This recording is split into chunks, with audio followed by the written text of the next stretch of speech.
ጋምቤላ በናይጄሪያውያን ፈላጣዎች ተወራለች። የቀንድ ከብቶቻቸውና ግመሎቻቸው ከተማዋን አጥለቅልቀዋታል። እውነቱ አስገራሚና ያልተለመደ ይመስላል።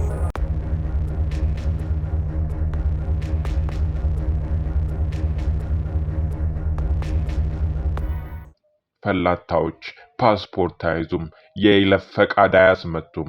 እንዲሁ እየተመሙ ድንገት ጋምቤላን ይወሯታል። ለወራት ከባሮ ጎን ጋደም ይላሉ። ውድ የአገልግል ቤተኞች፣ ዛሬ ፈላጣ ስለሚባሉ እንግዶች ታሪክ ልናጫውታችሁ ነው። ከየት ይነሳሉ? ለምን ይመጣሉ? ምን አድርገውስ ይመለሳሉ? ሁሉንም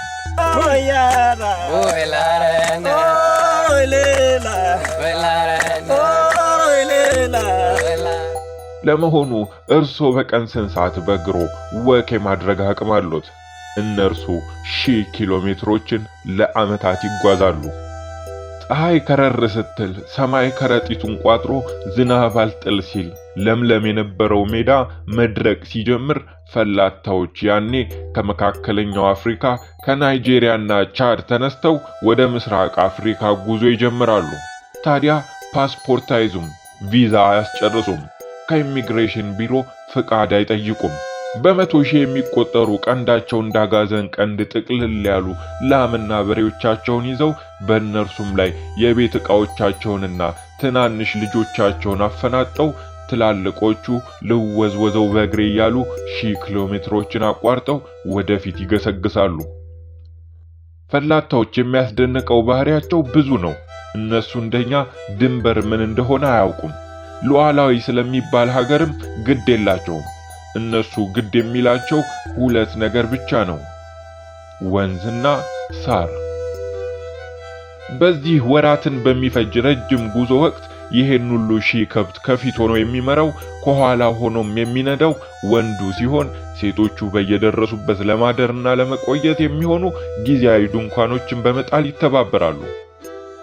አብዛኛው ጊዜ መዳረሻቸው የሱዳን ድንበር አካባቢ ሲሆን አንዳንድ ጊዜ ድርቅ ሲበረታባቸው እነዛ ቀንደ ረጃጅም ከብቶቻቸው እንዳይጎዱባቸውና ቤተሰባቸው እንዳይራብ የኢትዮጵያን ድንበር ጥሰው ባሮን ተሻግረው ጋምቤላ ከተማን ድንገት ያጥለቀልቋታል። ከሰሞኑ በማህበራዊ ሚዲያ ላይ በስፋት እንደታየው የመጓጓዣ መንገዱን በከብቶቻቸው ዘግተው ከማንም ሳይሆሩ ወደፊት ብቻ ያዘግማሉ። ታዲያ በእንደዚህ አይነት ጊዜ ከሌላው አካባቢ ይልቅ ጋምቤላን ጥቂት ለመሰንበት ይመርጧታል። ምክንያቱም ጋምቤላ በባሮ ይሎና አኮቦ ወንዞች የተከበበ የውሃ እጥረት የሌለበት ድንቅ ምድር ነው።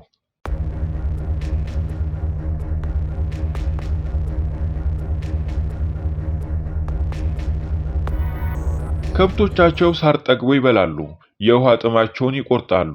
ስለዚህ ፈላጣዎች አንዳንድ ጊዜ ለወራት በጋምቤላ ይቆያሉ። በቆይታቸውም እንደ አስፈላጊነቱ ከከብቶቻቸው መሃል የተመረጡትን ይዘው ወደ ገበያ ይወጣሉ፣ ይሸጧቸዋል። ባገኙት ገንዘብ ለቀጣዩ መንገድ የሚያስፈልጋቸውን ስንቅ መሰብሰብ ይጀምራሉ።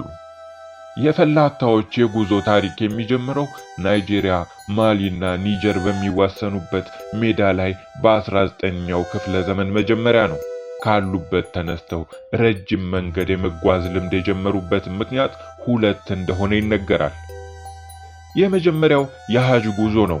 ፈላጣዎች ሐጅ ለማድረግ ሲፈልጉ ምንም አይነት ዘመናዊ መጓጓዣ ስለማያውቁ ካሉበት ምዕራብ አፍሪካ ተነስተው መላውን አፍሪካ አቋርጠው ከዓመት በላይ የሚፈጅ የእግር ጉዞ እያደረጉ ወደ መካና መዲና ይሄዱ ነበር። ሁለተኛውና ዋናው ምክንያት ግን የሚጋጥ ሳር ፍለጋ የሚደረግ ሐሰሳ ነው። ፈላጣዎች የከብት አርቢዎች ናቸው። ሕይወታቸው የቆመው በከብቶቻቸው ህልውና ላይ ነው። ስለዚህ በሚኖሩበት አካባቢ በጋ ገብቶ ሳር ቅጠሉ መድረቅ ሲጀምር የሳህልን ቀጠና ተከትለው ወደ ምስራቅ አፍሪካ ይተማሉ። እንዳልናችሁ ፓስፖርትና ቪዛ አይዙም። ከብቶቻቸውንና በከብቶቻቸው ላይ ልጆቻቸውን ብቻ ጭነው በአፍሪካ ውስጥ ረጅም ጉዞ ያደርጋሉ። የቻድን ሐይቅ አቋርጠው ማዕከላዊ ሪፐብሊክ አፍሪካን አልፈው ሱዳን ይገባሉ። በዛም ናይል ዳርዳሩን ይዘው በረሃውን ሲጓዙ ባለ ግርማውን የባሮ ወንዝ ከሩቅ ያዩታል።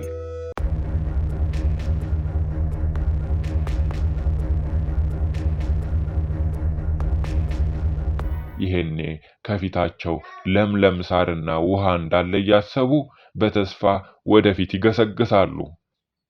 ፈላታዎች የእግር መንገድ ንጉሶቹ ከአትላንቲክ ውቅያኖስ ዳርቻ ተነስተው በረሃና ሐሩር ተራራና ጋራ አቋርጠው ጋምቤላ ከደረሱ በኋላ ጥቂት አረፍ ብለው ለወራት ባረፉበት ቆይተው በሀገራቸው ምዕራብ አፍሪካ ዝናብ መዝነቡን የሚያሳውቅ መልእክት ሲደርሳቸው ጋምቤላን አመስግነው ጓዛቸውን ጭነው ሕፃናት ልጆቻቸውን በበሬና ላሞቻቸው ጀርባ ላይ አፈናጠው ግማሹንም ሴቶቹ በጎናቸው ላይ ሸጠው በመጡበት መንገድ ወደ ሀገራቸው ይመለሳሉ።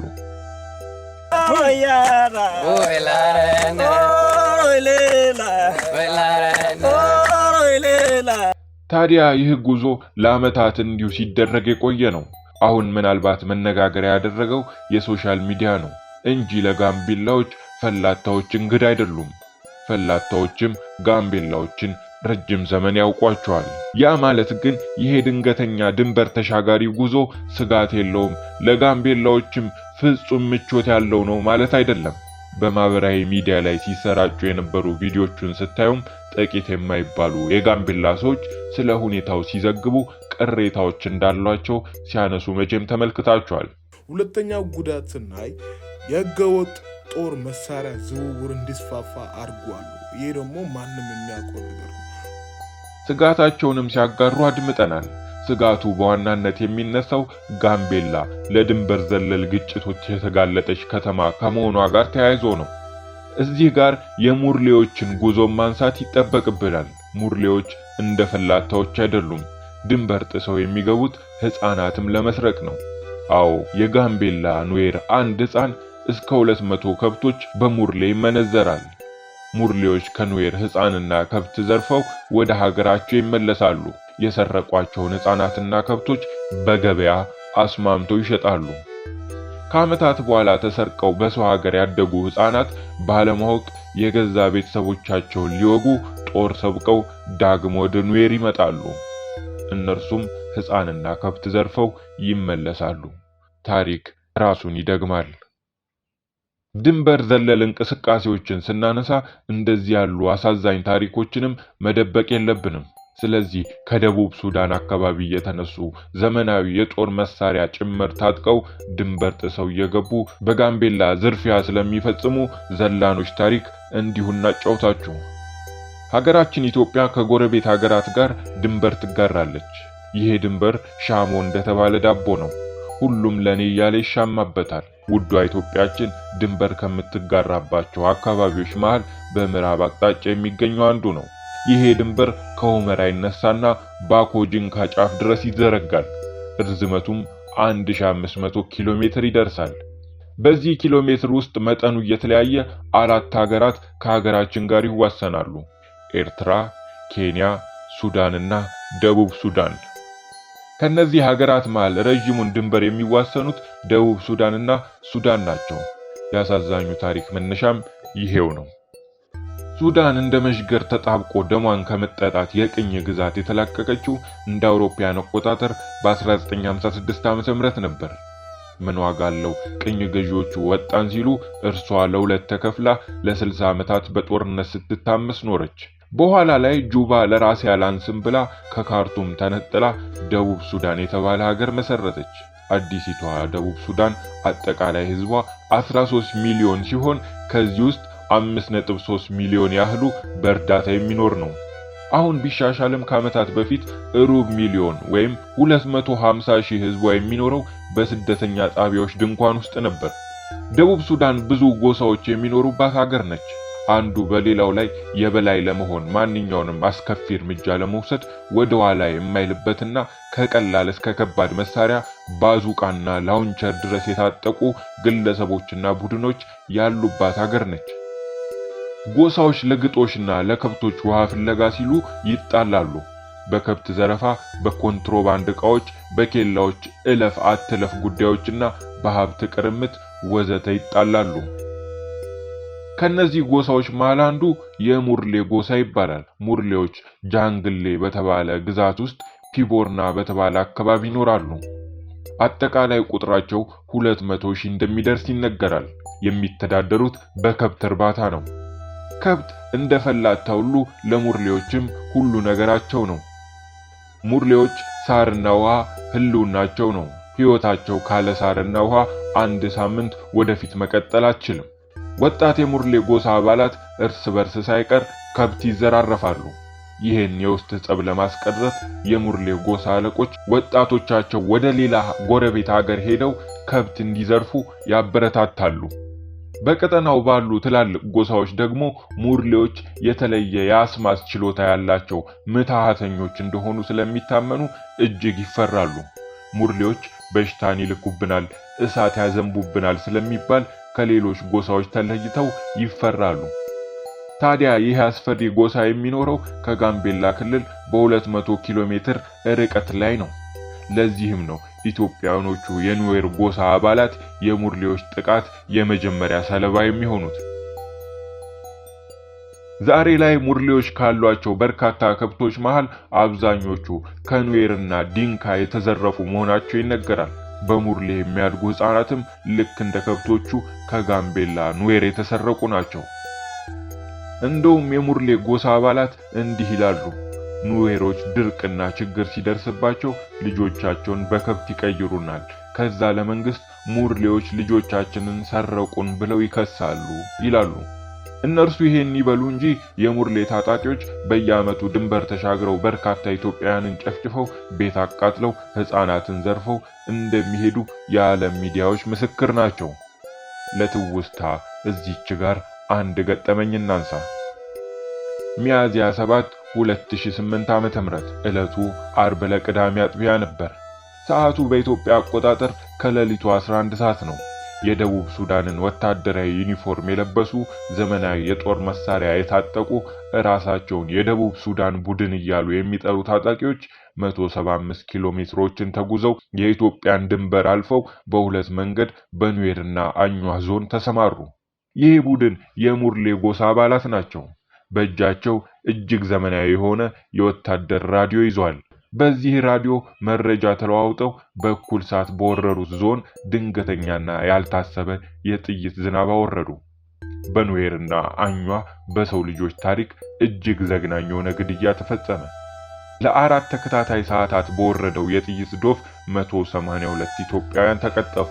ጨካኞቹ ሙርሌዎች የገደሉትን ከገደሉ በኋላ 2000 ከብቶች እየነዱ 108 ሕፃናትን ከፊት አሰልፈው በመጡበት እግር የኢትዮጵያን ድንበር ተሻግረው ሄዱ። በዚህ አካባቢ በጋ በመጣ ቁጥር የሰው ነፍስ መገበያያ ሆኖ ዛሬም ያገለግላል። በጋምቤላ ሰላም ያለው ክረምት ብቻ ነው። ምክንያቱም በክረምት ወንዞች ይሞላሉ። ታጣቂዎቹ የወንዙን ሙላት ተሻግረው መምጣት አይችሉም። ለመሆኑ ሙርሌዎች ሕፃናትን የሚዘርፉት ለምንድን ነው? አንድ ሕፃን በሙርሌ ምድር እስከ 200 ከብቶች ዋጋ ያወጣል። ይህ ቁጥር በየጊዜው የሚጨምር ነው። የሕፃናት ፍላጎት ሲጨምር የመገበያያ ከብቱም ቁጥር ይጨምራል። ስለዚህ ያኔ የኑዌር ልጆች እንደ ቀልድ ይዘረፋሉ። ከዚህም በላይ የሚያሳዝነውና በቁጭት የሚያንገበግበው ግን ከኑዌር የተሰረቁ ሕፃናት ወደ ሙርሌ ተወስደው ካደጉ በኋላ ባለማወቅ ወላጆቻቸውን ሊወጉ መሳሪያ ታጥቀው ዳግም መምጣታቸው ነው። ይህ በአካባቢው ያሉ ብሔረሰቦች ከተፈጠሩበት አሊያም በአካባቢው መኖር ከጀመሩበት ዘመን ጀምሮ የሚፈጸም የጀግንነት ማረጋገጫና የሀብት ማከማቻ የጀብዱ ተግባር ነው። እናም መቼ ሊቆም እንደሚችል ሁሉ አይታወቅም። በተለይም የሙርሌና የቡሜ ጎሳዎች የሕፃናትና የከብት ዘረፋ የሚያካሂዱት በተደራጀና በጣም ዘመናዊ በሚባሉ የጦር መሳሪያዎች እየተደገፉ በመሆኑ አስፈሪነቱና አውዳሚነቱ የገዘፈ ነው። ውድ የአገልግል ቤተኞች ከፈላታ ተነስተን በናይጄሪያና ቻድ በኩል ባሮ ደርሰን እንደገና ዳግም ወደ ደቡብ ሱዳን ሄደን ሙርሌና ኑዌር ላይ ቆይተን አሁን እዚህ ደረስን። ዝግጅታችንን እንዴት አገኛችሁት? ወቅታዊ ጉዳዮችን ለየት ባለ አቀራረብ ማድመጥ ሲፈልጉ አዲስ አገልግልን ምርጫው ያድርጉ። ሰላም ለእናንተ ይሁን።